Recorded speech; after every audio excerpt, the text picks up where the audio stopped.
Hey Gurus, happy Friday. Good morning, good afternoon, and good evening from wherever you might be joining us. Welcome to the Order Management Gurus community. It's great to see some familiar faces, and then I also see some unfamiliar faces. So welcome, welcome, and thank you for joining today. My name is Jason Laffer, and I'll be your moderator for today's exciting session. Today's session is part of the Partner Power Up series, where we're going to dive deep with one partner at a time to sort of unpack and dive into the different technologies, architectures that are shaping the future of order management. If you've joined our panel discussions before, you know that we usually bring in multiple voices together.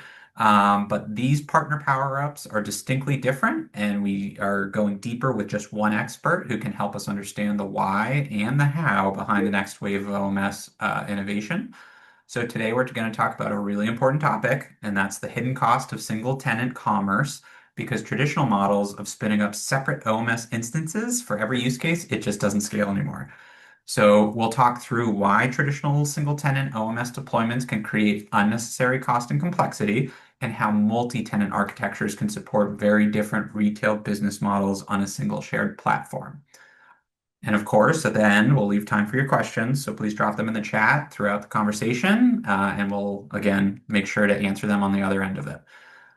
To explore this topic today, we're joined by somebody with a very unique perspective in the space. We're joined by Anuj Mittal, who's the chief architect at Flipkart Commerce Cloud. Anuj will tell us a little bit more about himself and Flipkart Commerce Cloud. But high level, he has spent over a decade building systems that have handled millions of daily orders across all sorts of verticals, grocery, fashion, electronics, and more. He's led the evolution of Flipkart's multi-tenant OMS platform from the ground up, and today he helps enterprise clients apply those lessons to their own operations. So with that, Anuj, thank you for joining us today. Why don't you go ahead before we dive in and tell us a little bit about yourself and Flipkart Commerce Cloud for those who may not already know? So Flipkart, I mean, for the uninitiated, is one of the largest e-commerce players in India. And India, a geography of, now 1.3, 1.4 billion people from different cultures. And yeah, interestingly, Flipkart is, one competitor that Amazon, that's always a little ahead of Amazon in its own home territory. So, across the world. So just trying to keep up with that. And when it comes to the business use cases, we started by selling books. Then we launched digital. We became marketplace in 2013. We launched our first flagship sale event called the Big Billion Day in 2014. That was like a disrupting event in the Indian e-commerce ecosystem. Everything in Indian e-commerce system broke for good, and people started taking e-commerce really very seriously post that event. And then over the period of time, we have launched fashion, electronics. These days we sell tickets. We deliver pen in under 10 minutes. We deliver fresh vegetables. We deliver refurbished goods. And we also have, Gen Z influencers also, selling Shop the Look. So this on the business side. What it translates on the tech side in terms of scale is to serve all of these use cases to a 1.3 billion population. We are talking about 1.5 million cores. We are talking about approximately 50 to 60 petabytes of memory RAM. The size of infrastructure that's working. We are talking about thousands of petabytes of disk size. We're talking about 40 Gbps of network word traffic for people browsing on e-commerce. So that's the kind of scale, and we are talking about millions of orders per day. And also at peak we are 3,000, 4,000 orders per second, successful orders that people place, and sometimes it's a million plus people concurrently browsing the website. So that's this kind of scale we are talking about at Flipkart. And at Flipkart Commerce Cloud specifically, we are taking, all of this decade past of learning, knowledge, and robust technology that we have built.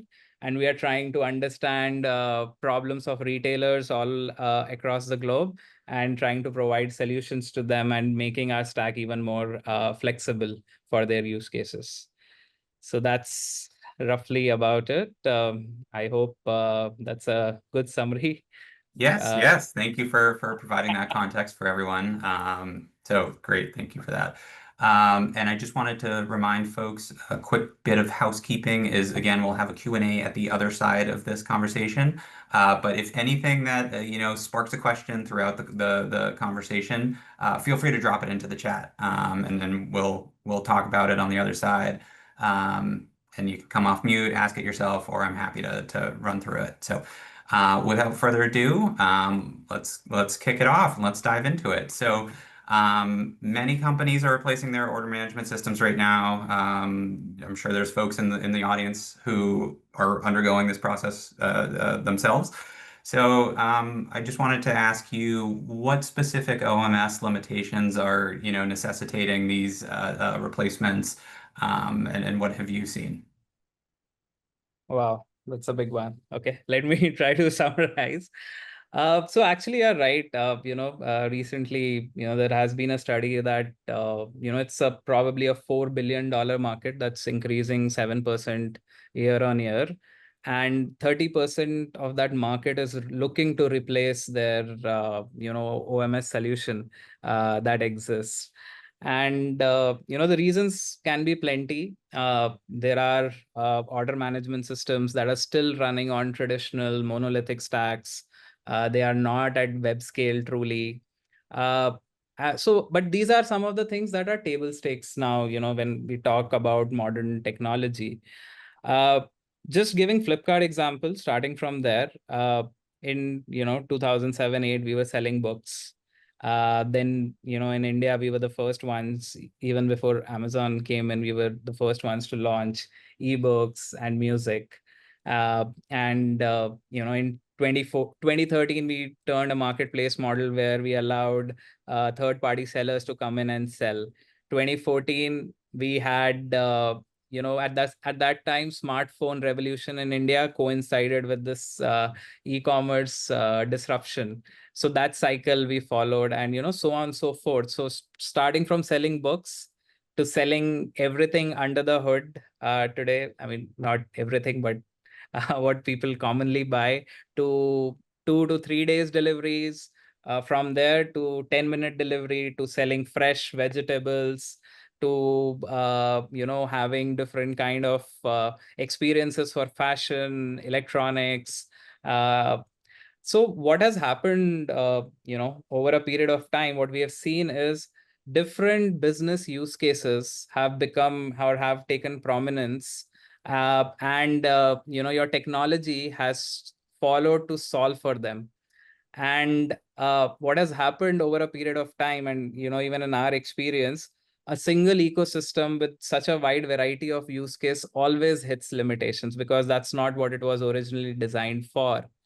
And when we hit these limitations, typically we have done so, and that's what happens in the industry. People look for multiple OMS solutions, but that's even worse. So you end up being saying there is a single order management system that's probably hitting limitations, with more and more of such use cases coming in, and technology reaching more and more people, scale becoming the need of the hour, and at the same time you don't want to fragment. So that's, let's say, one of the key development beyond your technical limitations, that has caused certain solutions out there that have been there for years to have limitations. And if I also try to overlay how OMS has evolved, right, what has been its inflection points.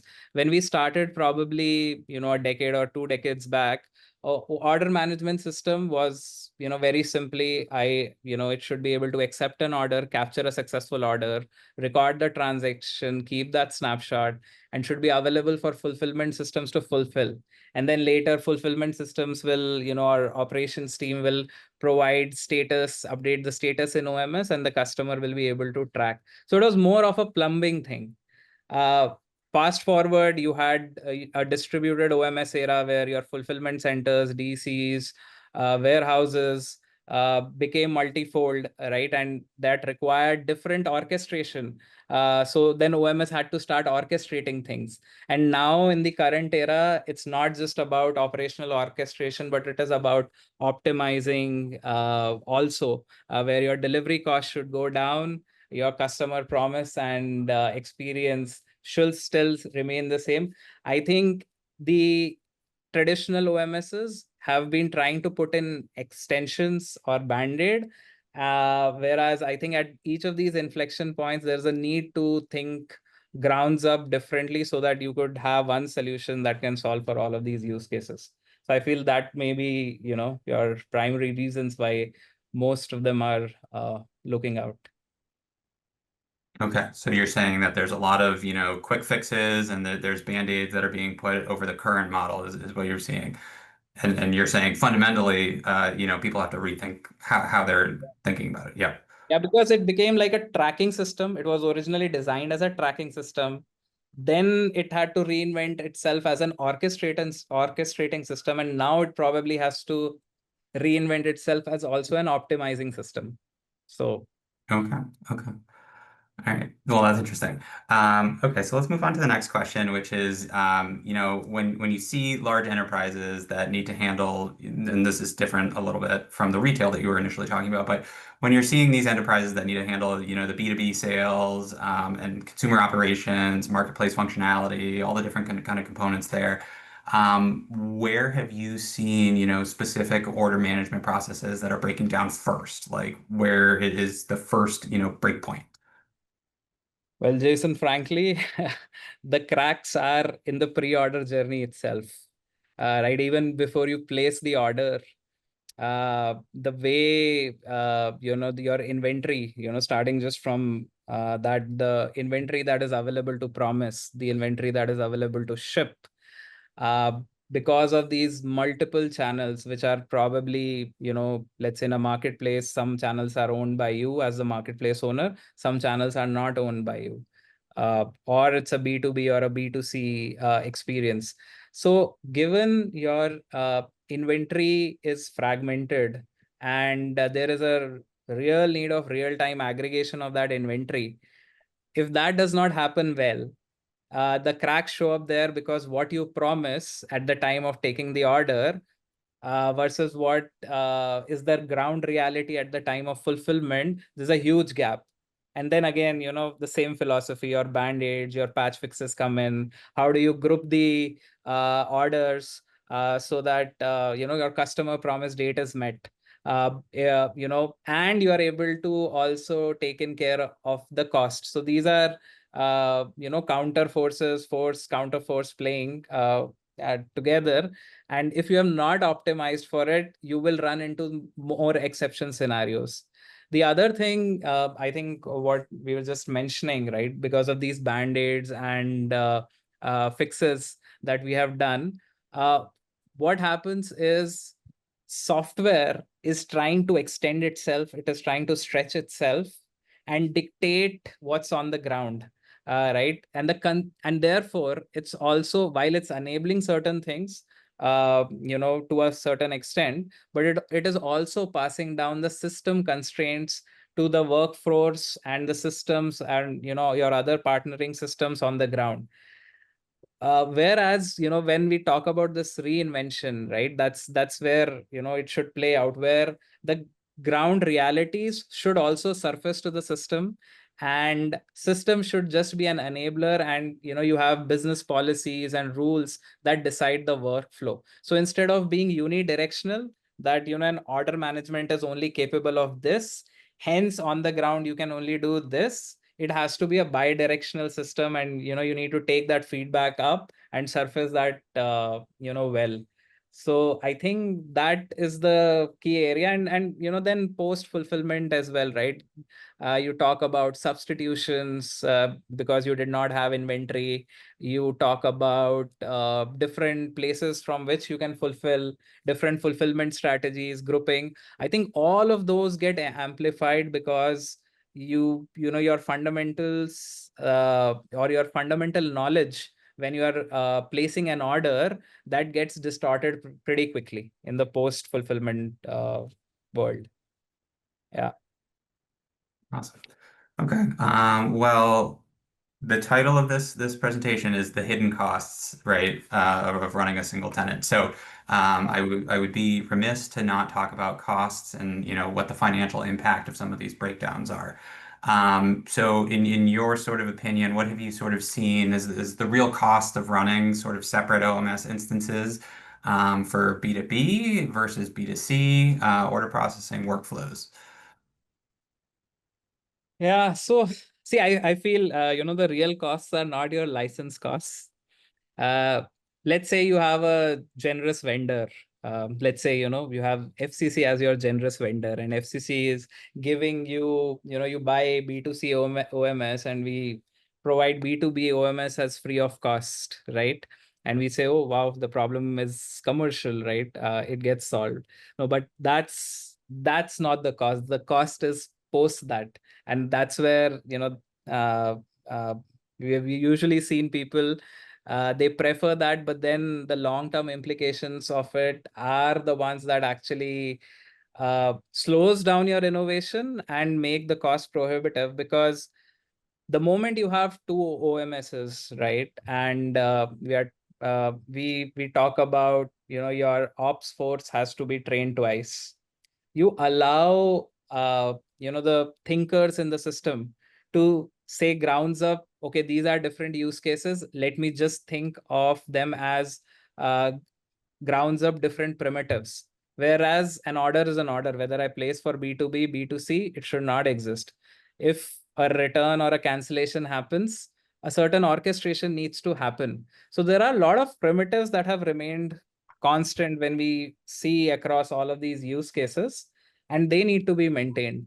But you will have your training, you will have, so then every one feature that you ask for in the new age, it becomes n projects, because you have n instances behaving in n different ways. So the cost of maintaining parity, having cross pollination, having compliance, QA, the whole cycle of testing, releasing, all of that becomes slower down if you fundamentally say, okay, every use case I need to literally have a different OMS, and those are your hidden costs that really cost you in the long run. And just taking a parallel example from the industry, right? I think Southwest Airlines there in the US, right? It famously kept one aircraft family, Boeing 737, for long, to run its operations, because they could move fast, they could keep the costs lower, and the cost of training for safety, operations, etc., that remained the same. Now, if you want to keep three OMS, that's like having three aircrafts for the same purpose. You're not achieving something really big, but you end up paying 3x the cost. So, you know, that those are, in my opinion, the real hidden costs. Interesting. I appreciate that analogy too. Okay. So moving on to the next question, why can't traditional OMS architectures handle unified inventory optimization and order routing across different business models? You want to dive into that? Yeah, I think we touched upon this, right? As your distributed OMS era evolved, right? First, you had your different kind of fulfillment centers that came up. Then, as you expand your geographic sourcing, regional utilization, you had different sources of inventory, that came up. And the traditional architectures actually did not treat themselves as a single brain in the system that should have an inventory view across the board. Now, what that leads to is an inventory fragmentation, and it's beyond inventory fragmentation. The same thing: labor, capacity, prioritization. Across business flows. Let's say you had inventory in a certain context and that's not getting sold, but in a different context or a use case, the same inventory can be utilized. So it's like, the operating system where, you had these conflicts. Operating system, as different programs and softwares ask for memory, your memory gets fragmented over a period of time. But OS being a single brain, it does a cleanup job and defragments it. But your traditional architectures, unless they realize that we have to do this job and they are not designed for it, you end up with this fragmentation problem, which leads to a lot of conflicts and low utilization. Okay, so then if you could sort of redesign it all from scratch, what would that look like to avoid the fragmentation? So I think same, right? Like OMS, I mean, at the end of the day, the idea is you have all information coming as, your event streams to a single place. Your single brain, OMS has to feel that it's a single brain. It's not just an orchestrator. It's optimizing itself. It's treating all the inventory from all the sources. It has a common view, and it is able to adjust with its policies and rules, saying, if the cost guardrails are met, they are not getting violated. Your business is ready to, also spend, but keep customer experience intact. A single view allows you to source inventory from different places. Similarly, if your large part of your workforce is, let's say, unutilized for a certain, in a warehouse for a certain category, it's unutilized. How quickly are you able to get that information and repurpose them for the category that's selling hot? So it's most about that. A single, your OMS is getting a view, and it is actually orchestrating based on the number of orders that it is getting. If your inventory system is isolated, it does not have a view of what's the order rate, what's the fulfillment rate, is there a build up, right? So this common brain is, again, not just orchestrating, but it is optimizing. It is able to send these signals across the funnel and solve for that problem. Okay, that's great. Um, okay, so that sort of brings me to my next question, which is what sort of specific OMS capabilities should operations teams be testing for to identify and if their current systems, can handle the multi-business models complexity, right? Something that, Flipkart, I'm sure you've had a lot of experience with, right? No, yeah, I hope. So you're basically asking me to put a buyer's hat to the equation, and I hope our buyers don't ask for it. But if I was truly a buyer, and this is more even from an architect point of view, right? Just testing the core design.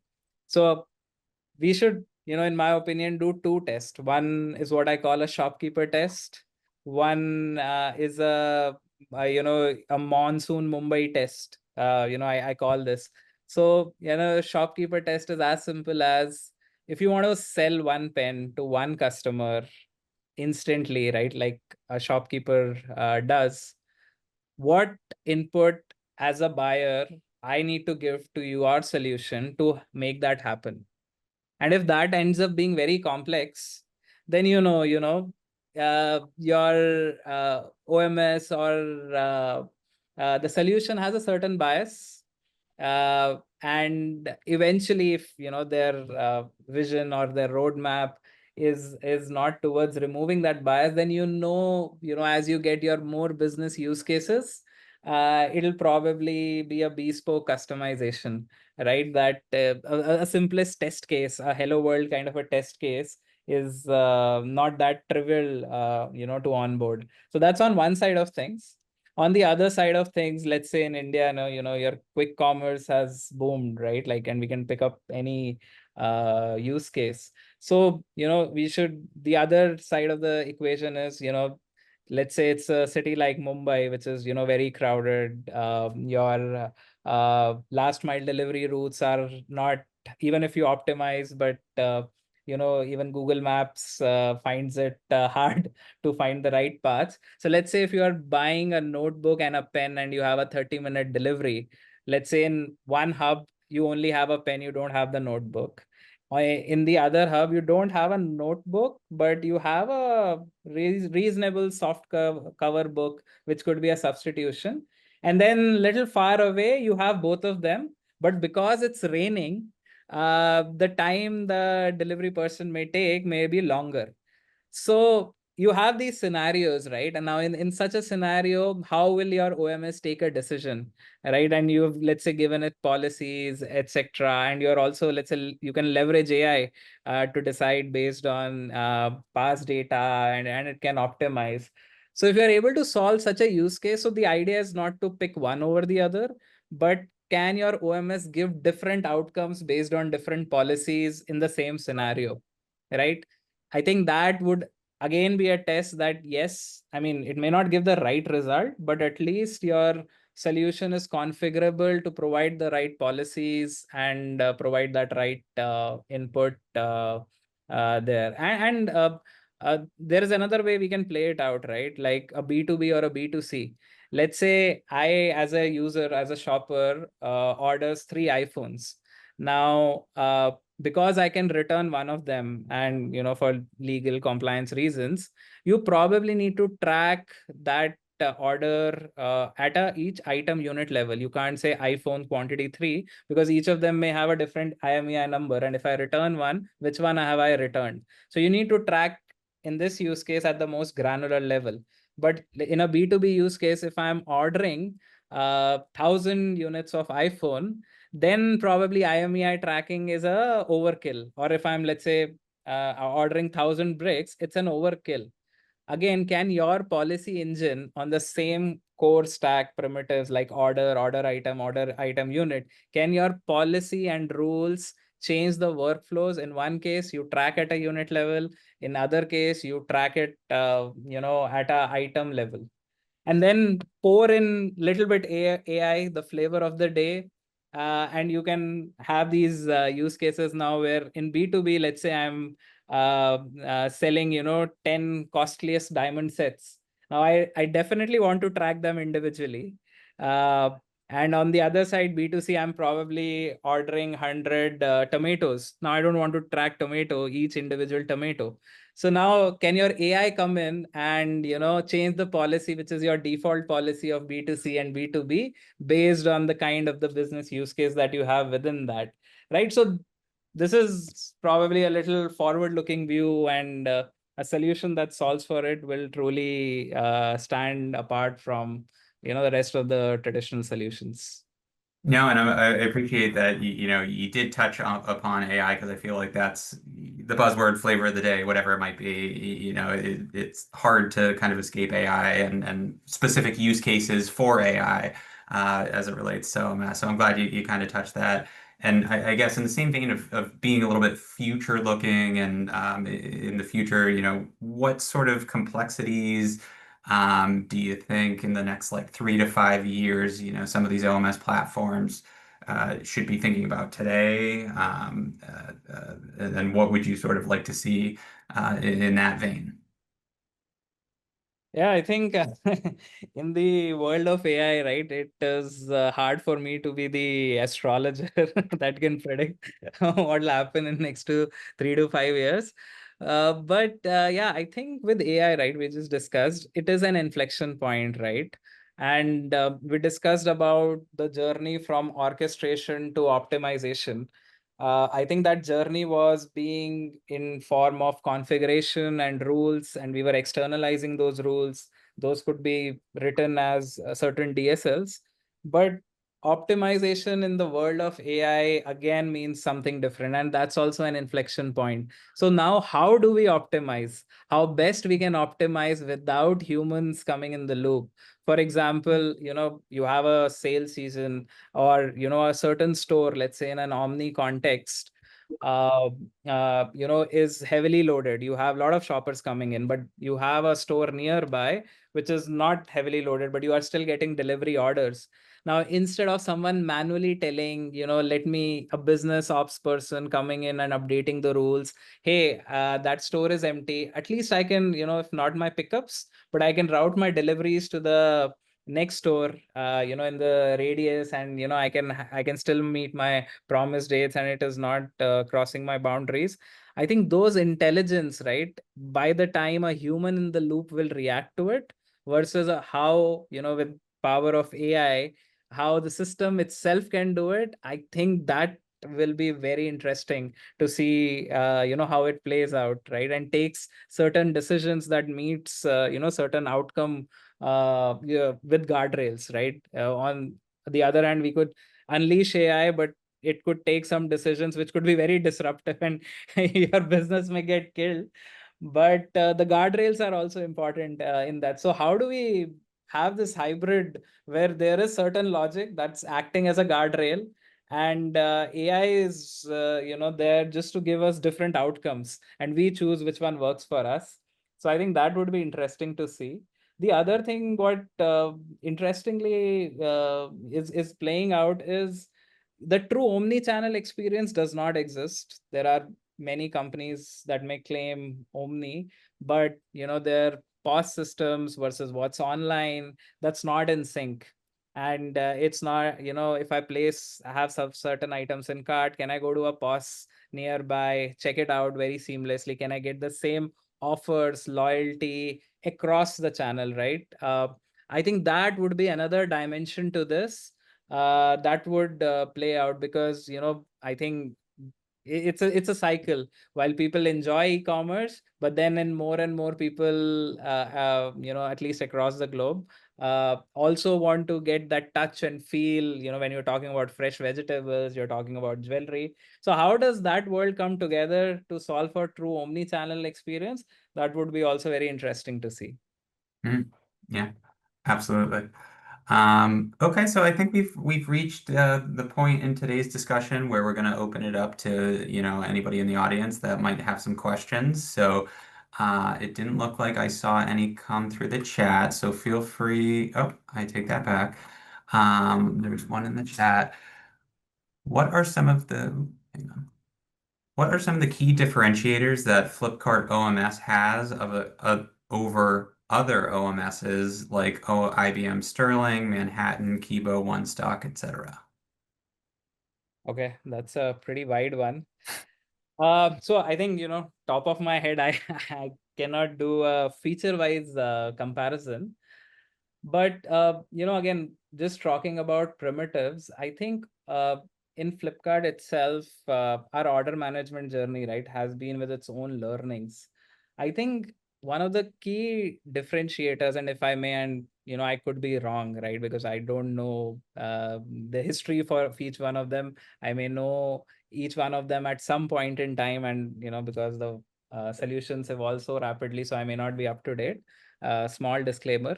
But what has worked for Flipkart OMS is, at each of these inflection points, like I said, right, like we started by selling books, and now we are selling air tickets. We are delivering groceries in under 10 minutes. We are delivering iPhones under 10 minutes. I think, given the base architecture and the design, at each of these inflection points, we have been able to reinvent ourselves while keeping the current business running. So the pace of evolution or the pace of change, if I were to say, I'll not call it the best in the industry, right? For obvious reasons, right? Like big organization, etc. But your fundamentally product and tech nuances, your interfaces with the rest of the ecosystem, they were pristine. Your core entities, what do you call an order? What is an order state machine? Does an order item need to have a state machine that's tied to an order, or are they independent? I think some of these decisions that we took early, they helped us reinventing at different inflection points. That's one. The other thing, right, because at least in the Indian context, we were pushed to see the scale quite early. we actually had different kind of inflection points. So one, these were like business disruptors, but suddenly one day we had one data center, which was running out of power, and we were facing a BCP issue. Now, what happened was my pre-order journey, I needed to protect, I needed to guard my GMV, right, from a business point of view. And that just turned into initiative where we needed to actually minimize our risks by being across data centers, etc. And OMS being one interesting piece where it is actually in the e-commerce journey, actually it was the fulcrum that decoupled your user path, so as we call, in our common language, and decoupled from the fulfillment path. So that whole complexity of syncing OMS across multiple data centers and de-risking this, that actually again pushed us to design our primitives right, where the complexity of cross data centers, and then later public private, and we are able to actually on a flip of a button, we are able to switch data centers. I think all of those capabilities also pushed frontiers for us at our scale, right? That helps us to design the OMS a little better. Okay, I interesting. hope that handled. Yeah, absolutely. So our next question is from Anoop. What has been the major technical challenge in your experience while building a multi-tenant OMS solution, particularly in the context of data, be it data isolation, governance, schema management across multiple tenants, etc.? Yeah, I think great question. Right. And I think we touched about the multi-tenant part in terms of use cases. But when it comes to data isolation, governance, compliance, I think these are now table stakes, in a sense that one, right, countries are becoming more and more, the laws and the countries are becoming more and more protective about their data. So now it's no more that I can host it in one corner of the world and have data flowing across the world, right? So I need to have localized instances that are geographically bound. So that's one factor. The other factor is, what we call as a noisy neighbor, right? That, you have your different tenants running. And even, when I say here different tenants, let's say even within Flipkart context, right? If you have, iPhones selling as hotcakes, but you have your fashion or your grocery running on the same stack, how do you guard their experience while iPhones are being sold as a hotcake, right? So I think these have been real challenges for us. How we have actually survived this tide is in terms of orchestration. It's not that we became a perfect isolated solution or a governed solution on day zero, but that journey where I could orchestrate, I could keep my API contract same, but I could orchestrate across these use cases. And as and when these use cases matured, I could understand the common patterns. I could build a core layer and then call some of these nuances as extensions and host them. Fast forwarding, so that's on the functional side of things, where each use case with its own nuance is an extension while the core remained the same. So we allow market to disrupt us, and we are not blocking business by saying, oh no, on day zero I need to have a perfect design. So we allow for this growth hack. We understand the patterns and then we isolate them. Now that combined with an interesting phenomena that happened in yesteryears around technology is containerization, right? And your whole innovations in your CI/CD and deployment. So earlier, spinning up instances, bringing up systems, it was very slow, very mechanical. With the whole containerization revolution overlaying, this business revolution, we were not shying away to say, okay, let's bring in more instances, let's horizontally scale, even if we are suboptimal. So we were able to take those decisions, even though they were suboptimal at that time, But we were able to build a sustainable model because your fundamental architecture was horizontal, and you did not shy up in bringing up multiple clusters. When you face the problem, you fix them and you again consolidate them. I hope that answers. Thank you, Anuj. So the next question is from Lakshman. How do you support your customers in implementing their secret sauce into your multi-tenant OMS? Okay. I need to understand what that secret sauce is. This is a joke famous in Flipkart that, we are Flipkart's secret sauce. Uh, but yeah, so I think the idea over here, right, I discussed about extensions.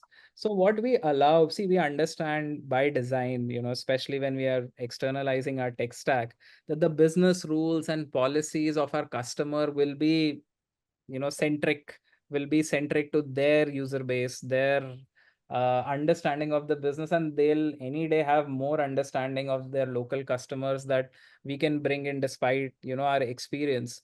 So by design, the idea is that these extensions are pluggable, and there is the business logic, and there are various ways when it comes to implementing, where we ask them to we provide an SDK they can implement, and we just burn it dynamically, or we get some rules dynamically from their system in these extensions, and they work out of the box. But the main design is your secret sauce, right, where you allow your policy and rules to dictate the workflows. Your primitives are still the same. Great. Next question from Tanuj. What real-time monitoring does Flipkart use during the peaks, especially with multi-tenant setup? And are there any key issues and quick fixes that you've had to implement during these peak sales times? Wow, this is kind of nostalgic. Every year we have a large team, and we have big billion days coming up. So we have people doing these real time monitoring and facing those challenges exactly. So I think I mean I can't just even count on fingers, key issues and quick fixes, from your noisy neighbor. When you go to the issues, right, even your containers, your virtualization was a concept that actually strictly isolated workloads running on a single bare metal, but that also had noisy neighbor issues.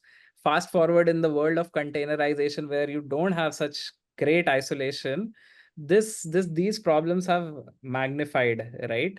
So I mean, just saying, there are just ton loads of problem, from business to functional to tech, and with the all layers changing year over year, the combination it throws up is even more interesting, and one cannot predict.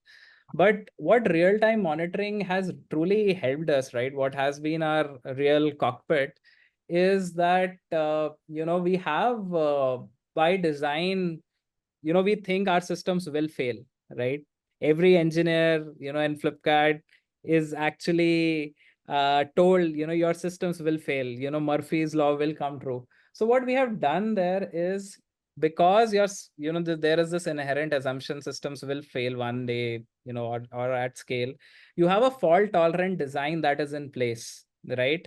And when what that fault tolerant design is, basically, if certain things fail, there is a fallback that is there, and there is a real time monitoring on top of that, which there are thousands of microservices that get called when people come to browse.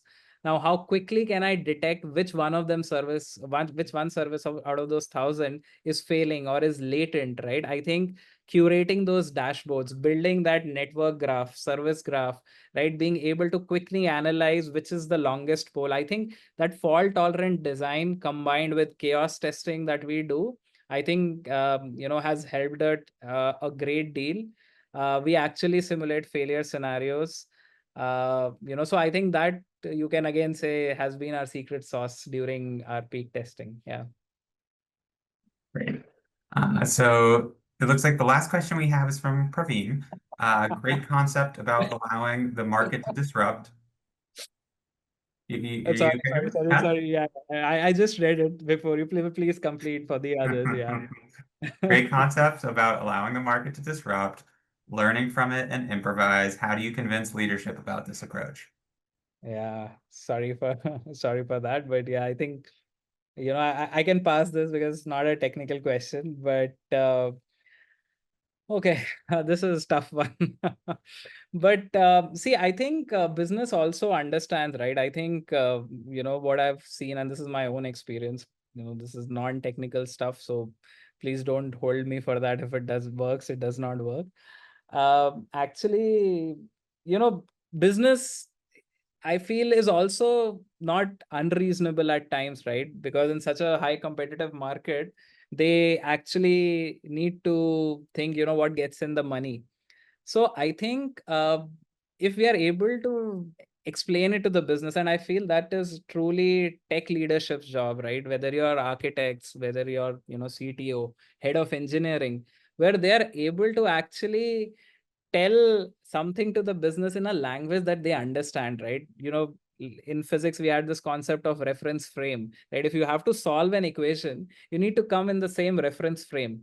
I think if we are able to come on in that same reference frame and they understand, okay, what would be the business loss? So they want a business growth, but they are also able to see, maybe they are able to do 0 to 1 journey, but for 1 to 10, if we are able to tell them, that will take longer if you continue with the current way, versus you have to solve for certain tech debts, right? There is a tech debt curve beyond which your business becomes unsustainable. I think if we are able to implement that culture, and the ownership lies on the tech leadership, frankly, more than the business, if we are able to explain that well, I think, they are reasonable people, reasonable human beings, and they also want the success. So I think probably it will make sense. Thank you for that. It looks like we have a couple more questions that just trickled in, but we are approaching time, so I'll go through very quickly. How do you engage with customers to co-innovate and bring their unique fulfillment strategies into your product roadmap without having to create one-off custom builds? Okay, I think these are like really wonderful questions, and I think a lot of experienced people looks like. So I think, like I said, right, we when we engage with our customers, the idea is, from our, I mean, the sales team gets the contact and understand the problem statement, but our product team is the one that drives those conversations from there on. And the idea is to first understand their problems before even, telling that we have a solution that exists. And in certain cases, we say, hey, we are pretty straightforward, saying, hey, this is something we don't solve out of the box. But, our product team thinks that this is something that can be generalized. This is something that should be a standard. This is not something which is a very custom kind of a use case. So we actually, do a quick POCs or experiments saying, is this something that will work as standard out of the box? So that's, in terms of the software aspect, engaging, and, product trying to include that in the roadmap. But then some of these things, like I mentioned, right? We know, like for OMS, we know even in a single tenant, right, with different business use cases, you can have different policies and rules. So if these fulfillment strategies are more about your business rules, right, more about, they are not fundamentally changing the primitives, I think those will be directly something that can be modeled as extensions and, given out of the box. Finally, if, we end up saying, okay, this is actually disrupting our design, we are actually happy about it because we get to learn, we know our design is not perfect, and we find a use case, and we follow the same thing like we discussed, right? We do a growth hack, we enable the use case, and then we actually solve for standardizing that in our product roadmap. Interesting methodology. Thank you. Last question before we wrap up is from Ashwini. So, in your experience with asynchronous microservices, what specific challenges have you actually encountered and how did you address them? So, specifically as it relates to data consistency, maybe one microservice was down or there was erroneous ordering of deployment with schema dependencies. Yeah, I think the question itself lays out the challenges and similar, right? Like it's a big funnel, and if you have many queues, many systems, there could be orders lying in your sideline queues, etc. And as and when you onboard your more business use cases, maybe in the overall stack rank of all use cases, it may have a low volume footprint, but for that use case itself, it's a big thing, right? So these are definitely certain realities that get played out. So I think again, I mean, we can go into the specific, but just for the paucity of time, the idea is to build these systems as eventual consistent systems, combined with a monitoring system that actually tells us there are messages in the funnel that are starving. Again, not locally optimizing, but globally optimizing. And it again comes back to primitives, right? An order has few states. If I zoom out, if there are a lot of orders that are stuck in one state, right? Doesn't matter which microservice, which sideline queue, if I'm able to track that as a starvation policy versus these specific implementations, I think these things get surfaced early, and then as part of that, either it'll point to a design issue where your systems were not consistent, and eventually were not designed for being eventually consistent, or it'll point to some code bug, the dreadful bugs. I think then it'll be a little iterative process. However, one interesting thing here to call out is, your workflow, I mean, and maybe that's a topic for another series. There are so many workflows that, they are out there in the industry for everything. I think the workflows and the queue, right? If we are able to draw the right spec for them, your infrastructure itself should be able to take this as a pattern and solve for it versus each microservice which is tasked for functional use case solving for this. I think that also helps guarantee correctness and standardization of the design patterns. Yeah. Awesome. Thank you. So I'm just gonna, before we wrap up, I'm gonna ask you one last question. And so I know we've kind of talked about everything and anything under the sun right now. But if there was one big takeaway, or if, maybe there's lots of little takeaways, for today's audience, what, in your opinion, might that be? Oh, so I think, yeah, focus on the primitives, right? Like the simple definitions of things. The beauty is they don't change quite a lot. Your workflows, your policies, your rules, your experience, those change. So if you have right primitives, uh, you know, stick to them and let your policies define, outcomes. And your outcomes can change over a period of time, and embrace that change, as the world evolves, but stick to the basics. Yeah. Stick to the basics. I like it. All right. So then with that, that brings us to the close of today's Partner Power Up. So I just wanted to, issue you a big thank you, Anuj. I appreciate you for joining us today, sharing your insights. I appreciate the Flipkart Commerce Cloud, for again sponsoring this and sharing multi-tenant OMS architecture and all those goodies. So again, we really appreciate your time and perspective. And thanks to all the gurus that joined us today. And we're engaging in the conversation and discussion and also asked some really thoughtful, really good questions. So thank you for doing that. And so before we sign off, I just want to give a quick reminder that our next panel discussion is coming up on October 3rd. And that topic is going to be specifically around OMS in plain English. So it's B2B pain points and profitability. We have a really good group of panelists lined up for that one, so I hope everybody in the audience can join us for that. So mark your calendars, and with that, I wish everybody a wonderful weekend, and thank you for joining us. Thank you, Jason. Thank you, everyone. I mean, really interesting questions, right? I wish we had more time, but yeah, Well, we'll have thanks. to have you back. Nice. Have a Thanks, nice evening. everyone. Thank you.